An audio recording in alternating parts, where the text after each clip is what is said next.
Well, good afternoon, everybody. It's me, Mitch, and I'm back in the kitchen, and I'm trying to knock out a bunch of these different things in the new Instant Pot while it's still on sale.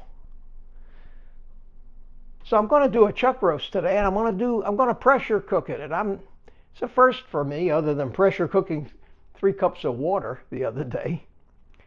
They tell me that for a roast like a chuck, about 20 minutes a pound. And I've got this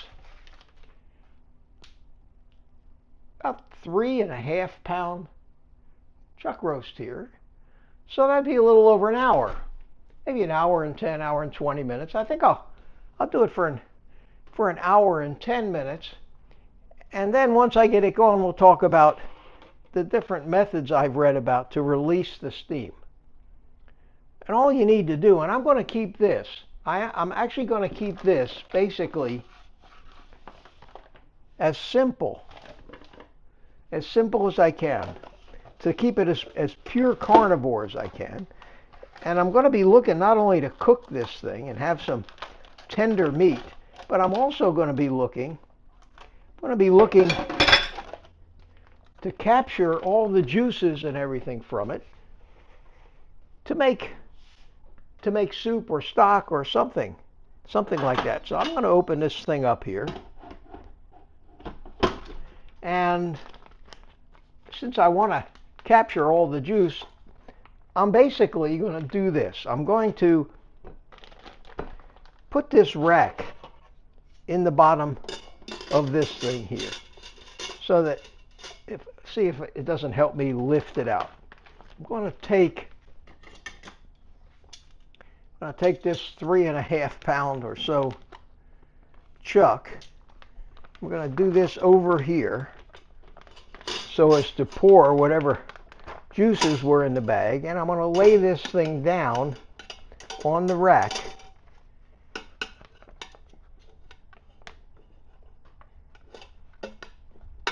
And I guess that's about as close as I'm going to get it. So I've got whatever juices were in the bag in there. I'm going to I'll let you see this, so I'll bring you over here so that you can see what it looks like in there. And then put some salt on it, not too much. That's Redmond's real salt. I'll pour 1 cup of water in, and that's about all the prep I need. How simple was that? Put the lid back on. I will hit pressure cook. I will set it for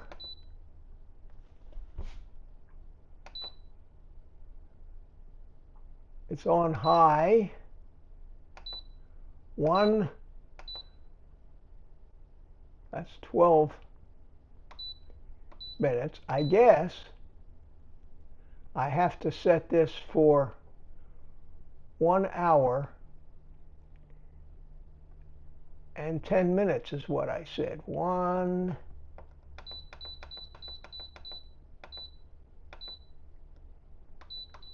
Let's try 1 hour and 15 minutes. Can't overcook it. That's it. Press start. And it says on. And it's preheating now. So it's probably going to take about 20 minutes to preheat, and then about 1 hour and 10, 15 to cook.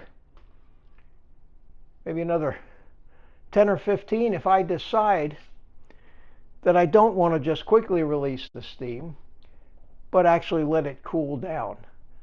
I've heard that helps. Eventually I'll try it both ways. I think for the first time, I think I'll do it the easy way. Got the basics, got a chuck roast, water and salt, standard settings, about 20 minutes a pound. Just release the steam when it's done. And I'm as curious as you are to find out what we end up with. So we'll be back when the time is up. Well, the countdown timer says 1 minute left. And we're going to, there it goes. It says end. Now, I've got a choice to make. I've heard that you can just vent the steam, or I've heard that if you just let it cool down naturally, that it makes it more tender. And I'll tell you what, next time I'll do that. But for now, I want to have something to compare it to. I want to see what it's like if I don't let it cool down gradually. So what I'm going to do is I'm going to hit the steam button and see what happens. Well, somehow that's not quite as dramatic as everybody led me. Whoa. What's that aroma? Wow. Boy, that smells good. That smells very good. I didn't expect that. It's going to be interesting, so we'll let this thing completely vent, and I can unplug it at this point because it's done with the programmed functions, and wait for the little thing to drop, meaning that the pressure is equalized. And then we're going to take the lid off of it. I'm going to try not to burn myself once I learn how to deal with the innards of this thing when they're hot. And we'll see. And we'll open up the lid, and it is steaming away. So let's go take a peek at what we have here.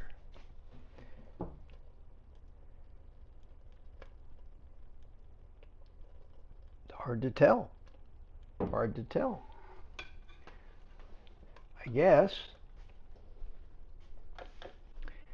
I guess I will just try to lift it out, and I think I'll get a deeper plate here. Remember,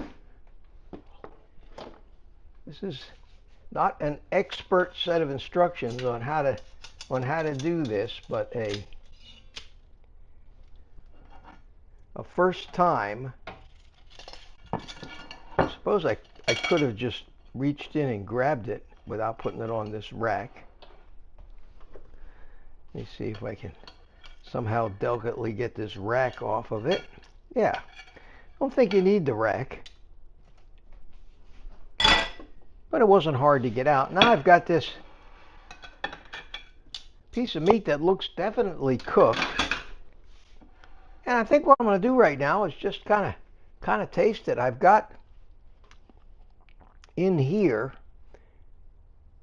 probably about what looks like 1/2 to 3/4 of an inch of a liquid. It doesn't look like soup though. It just looks hard to tell what it is. But let's get a fork here. And let's take a look at the texture of this. Well, it certainly does fall apart. Wow.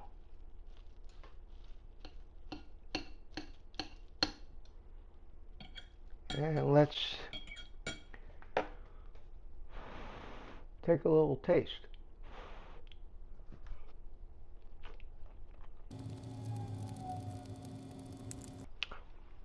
Well, no doubt that it's cooked. It has a nice flavor. Needs more salt, so let's put a little more salt on it and see if that did it. Perfectly acceptable, tasty, certainly well cooked enough. It's not bad at all. Not bad. Pretty good, actually.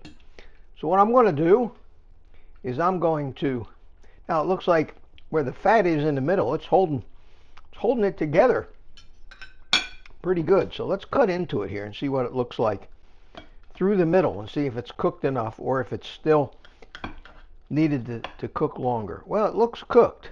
It looks cooked, but in the middle, I think maybe it could have used a little longer, but this is a learning experience. I think it's the fat that's holding it together. But here's a piece, for example. Here's a piece, for example, that's a little firmer, and I cut it out of the middle. And see what this tastes like. Still good, but not as flaky or shreddy like as what I pulled off from around the edges. So I think what I'm going to do, because this is going to be my second meal of the day, is I'm going to take the parts of this that's shredded from the outside, and I'm going to take these pieces here, and I'm going to put them back in. I'm going to put them back in. I'm going to cook them for another 20 minutes or another half an hour and see if that doesn't do it. And I'll keep experimenting with this. I think it has potential. Flavors are good. Certainly didn't take too long. So we'll put that back in. We'll put the lid back on it.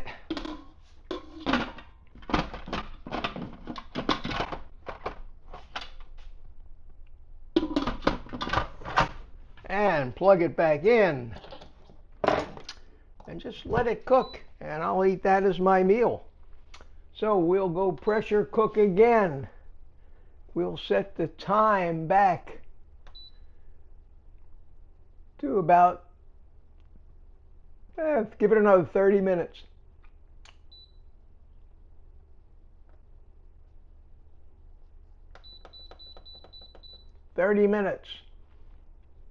And we will say start, and there we go. So we'll let it do its thing.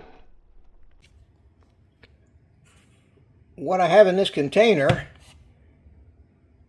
is the chuck that I left in the Instant Pot for another 20 minutes. Pressure cooked it, and the liquid that was left in there. And when it was finished, I took a look at it and I thought, wow, that'd be great as a basis for some soup. So I ate a good portion of that chuck roast for dinner today. And what I'm going to do tomorrow is I'm going to take this and I'm going to add some stuff to it. Maybe some browned ground beef, maybe some bacon in some form. Put it back in the Instant Pot and slow cook it and see if I can't make a very rich, meaty kind of beef, bacon, and burger soup. Throw some pork rinds in it. It ought to be fantastic. So we'll see how that comes out. Right now I'm going to put it in the fridge. And we'll attack this tomorrow. You take the rest of the day off and eat some meat of your own.